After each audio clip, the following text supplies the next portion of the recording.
በቀጣዩ ሐሙስ በቀን 8 ሰዓት ላይ 2018 ዓመተ ምህረት እነዚህ 8ቶች የበዙበት 18 ትራኮች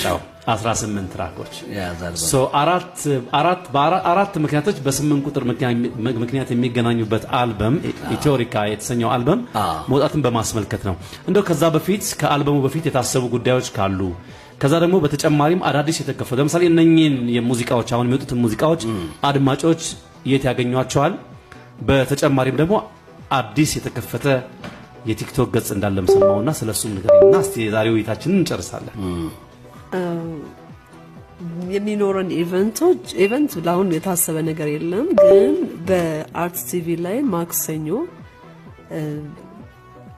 ወደ 12 ሰዓት አካባቢ ላይቭ የሚለቀቅ እንዲሁም በቴዲ አፍሮ ኦፊሻል በራሱ ፔጅ ላይ ዩቲዩብ ላይ ማለት ነው ዩቲዩብ ላይ ፌስቡክም ያ ላይክ ፕሬስ ሪሊዝ እናደርጋለን ከሆኑ ወዳጆች ከሆኑ ሰዎች ጋር ኢንቫይት አድርገን የራሳችንን ጊዜ ይኖርናል።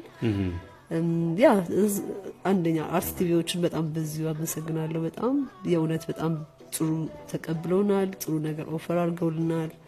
ለፊውቸር ማብረን ለመስራት እንዲሁ ሰው የሚቀር ነገር ኦኬ ቴዲ ሳይሆን እኔ ነኝ ያስከፈትኩት። አንቺ ያስከፈትሽው አክቹሊ ሶሻል ሚዲያ ፐርሰን አይደለም። አዎ ግን ምንድነው በማኔጅመንትም ይሄዳል እንጂ እኔ አሁን ለምሳሌ ቲክቶክን አለመጠቀም ትክክል ነው አለመጠቀም ትክክል ነው ብዬ አላስብም።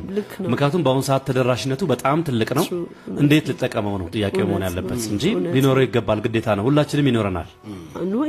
እኔም የለኝም እኮ ግን ይኖረናል። ስፔሻሊ ድሮ አርቲስቶች ነው ድሮ ብላ ትልቅ ሰው አላረገች። እኔ እኮ ትልቅ ሰው ነኝ።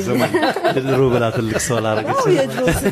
ኦኬ ሌጀንድ ቢላስተካክልሽ ነው መጥፎ አይደለም። ሶሻል ሚዲያ እኔም የለኝም ባይዘው እንግዲህ እኔ ነኝ እንደው የሚያስፈልገኝ በፕሮሞተርነት ከፌስቡክ ውጪ ምንም የለኝም። ይሄ ስንፍና ነው። አዎ ስንፍና ነው። እውነት ለመናገር አሁን ቲክቶክን በተመለከተ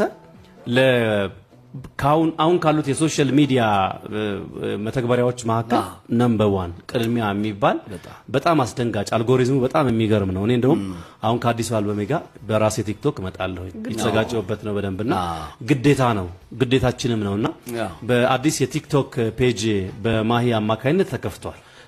መቼ የተከፈተው?